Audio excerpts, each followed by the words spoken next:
Welcome to MBA Essentials for Job Seekers. Today we are on 27 June and we'll proceed with lesson number 3. Today's lesson will focus on types of organizations and 3 important cores which are very, very important in any organization or any industry to succeed. Now let's start with the types of organization structure. There are different types of organization structure, but the most commonly used are 4 types. They are: the first one is functional, the second one is matrix, the third one is project based, so it's called projectized, and the fourth one is composite. But the most common and popular in most of the organizations are either functional or matrix, unless some organization which goes for a very specific project to be concluded on a certain time frame. Probably yes, they go for a specialized project based projectized structure. So what is a functional structure means? What is a matrix structure means? These two are very common and most important to know. The functional structure is divided or structured based on the major functions that are prevailing in any organization or a company. For example, you take any industry or any company, there will be a sales department, so it's a major function. There will be a services department, that's a major function. There will be a marketing department, there will be a major function. There will be finance and accounting department, there will be a major function. This is a human resources department or HRM department, which are major functions. So based on the size of organizations, the core functions may be less or more depending upon the size of the company or size of an organization.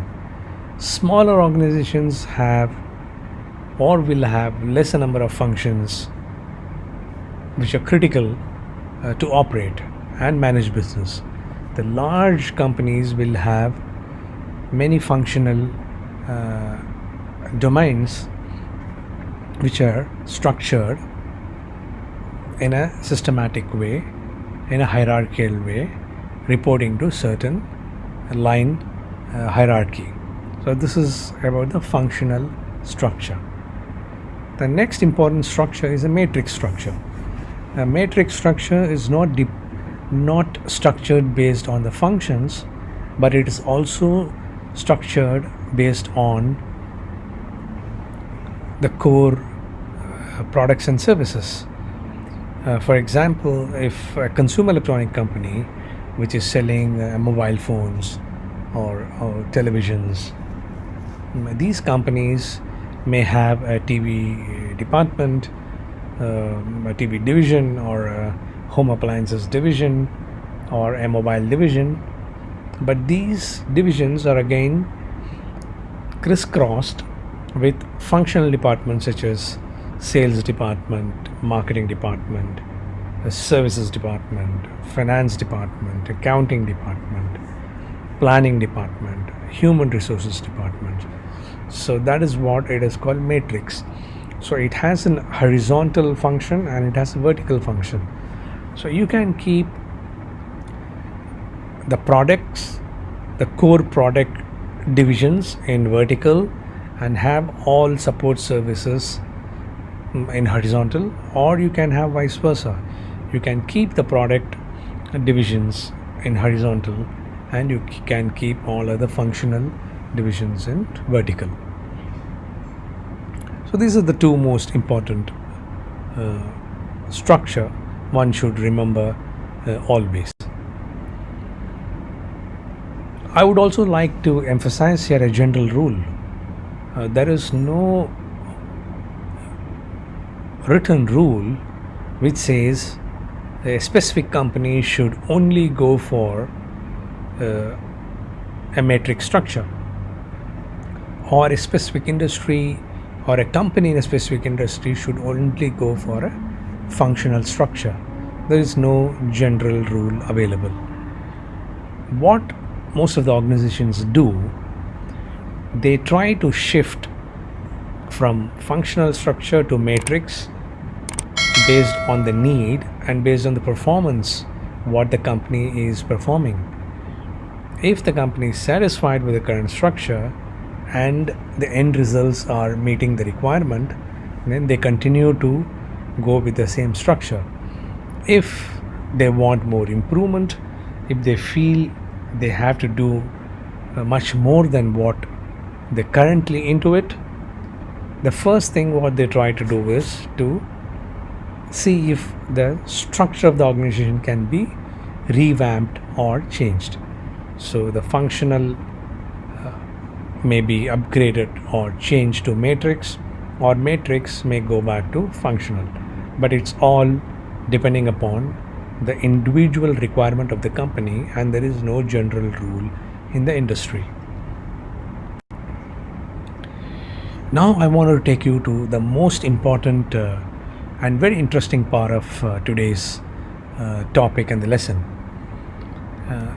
That is, there are three important core which is existing in any organization, a large organization, or in most of the organization, or most of the successful organizations, so to say. So what are the three cores, CORE, which are very important in any organization or an industry or a business function? People, if you ask, people will throw with a lot of different answers, but don't get confused. I want you to remember, or I advise you to remember, at least three important cores so that it carries on with your mind and you can try to implement this in your workplace. The first core is the core values. Every company or a structured company or a standard company must have a core values. The second one is company should definitely be having a core business. So all business are not core business, and core business is not all business. Certain business are only considered as the core business. And the third one is an important also, which is a core culture. So these are the three important cores in any organization, industry, or a firm one should focus on, and as students should remember these three cores all the time. Let's study what is the first core now. Core values. Let's start with the core values. What is a core value? Just listen to me and keep these 3 points in your mind so it stays forever and you won't forget what exactly is a core value. Core value is the fundamental belief of an organization.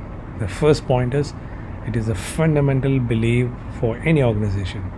Second one is core values are like a lighthouse which guides the ship.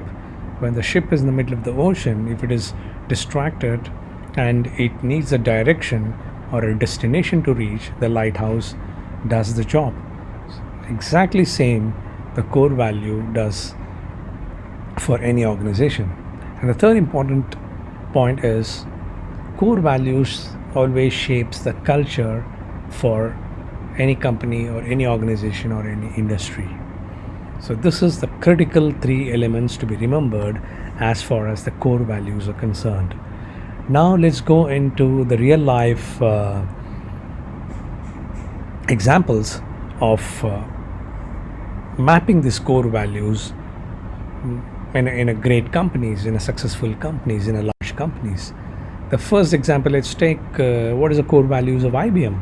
So IBM says the core values are being a good corporate citizen.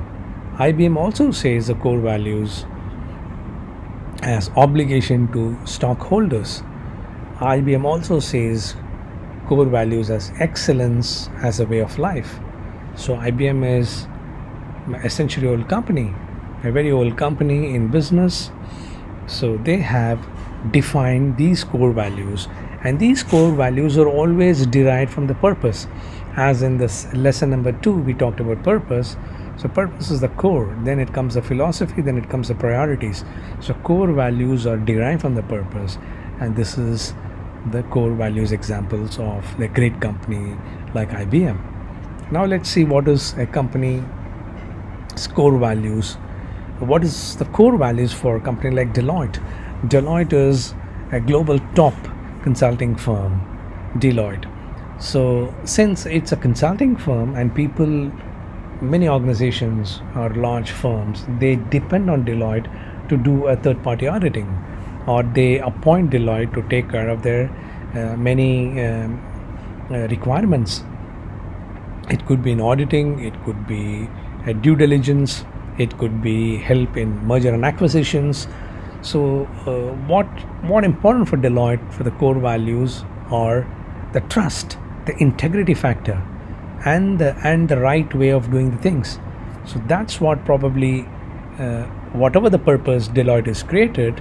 So Deloitte has derived the core value to be ethics and integrity, which makes sense because a large consulting firm which is giving service to billions of dollars or a trillions of dollar company on an annual basis. So those companies who are taking services from Deloitte should have a trust and should firmly believe, this company is an ethical, this company has integrity, and this company will not let me down. So that's the core values of Deloitte. And the third one is I wanted to go a little bit different. One of my favorite business school, which is Harvard Business School, and it's a fascinating feeling when we were on the Boston campus studying at Harvard Business School. You can get that feel of the top global business school and in Ivy League. Harvard Business School core values are to educate leaders who can make the difference in the world, who can transform the world, who can make the world a better place to live. So that's the core values of Harvard Business School. So Harvard Business School has created enormous amount of leaders today, leading the world-class companies, leading the world-class countries, who are creating an impact in the world. So this is the core value of Harvard Business School. Also, this slide gives you some more understanding of core values of, for example, Apple, Amazon. Some are talking about ethical and corporate citizenship. Some companies talk about respect. Some companies talk about collaborative effort. So all these are derived basically from the purpose for what the company was formed initially. Now let's move to the second. Second core is also a very interesting core, which is core business. So what is the core business for any company? All the businesses in a company need not be or may not be core business. Core business are those which are basically a lifeline of the company. It's like a blood for a human body. If the blood goes down, the human body becomes anemic. So core business always are the main sources of profit and success for companies. So that is what it is called, a core business. So I would like to start with a very interesting real life example, and most of the people love this brand, and it's a car brand. It's very famous, called BMW. So let's see what are the core business of BMW. BMW is a very large conglomerate. It has BMW cars, it has Mini Cooper cars, it also has a Rolls-Royce in its portfolio. But does all of these are the core business for BMW? The answer is no. As I said, some of the product category or services category are really core for the company, which are the profit drivers and success drivers. So in BMW, which makes about 2.5 million vehicles on an annual basis, and the production result of 2019 was about 2.56 million with 133,000 employees across the globe. So this company's core business comes from BMW cars, which are produced and sold over 2 million units, in comparison with a Mini Cooper, which was 247,000, and BMW is about 5,000 units. So now I'm sure now you understood what is the difference between a general business and a core in any business. Let me take you to another example to give you more deeper understanding of core business. So let's see, what is the core business of Airbus? Airbus is an aircraft manufacturing company. It also manufactures helicopters, and the core business of Airbus is manufacturing the commercial aircraft. And then it goes helicopters, defense and security, and they are also into space. But the main profit and success drivers are commercial aircraft. And the third one, to give you a different variety to make you understand more deeper, is let's say a pharmaceutical company called Bayer, which is known for its innovation. This is also a company which deals with life science, pharmaceutical products and chemicals. So the Bayer's core business comes from life science and the pharma, which is consumer health products. And life science also spend a lot of product category in veterinary sciences, animal sciences, and the consumer pharma products. The third part of the core is the core culture. We talked about the culture in lesson number 2. It's the way we do the business. That's the DNA of the organization, and it's a founder's idea. It's always be there. But the core values shapes the culture. Core values are derived from the purpose, but it shapes the culture of any organization. I would also recommend the viewers to read the 6 components of great corporate culture. It's a fantastic article written by John Coleman in Harvard Business Review. I will try to take an extract of 10 bullet points to put it in this link, so you can understand and read the critical elements of core culture as per Harvard Business Review's article. Now let's get into the business challenge. So the business challenge at top level, the senior executives, our CEOs and presidents and board members, always constantly review the core values, core business and core culture.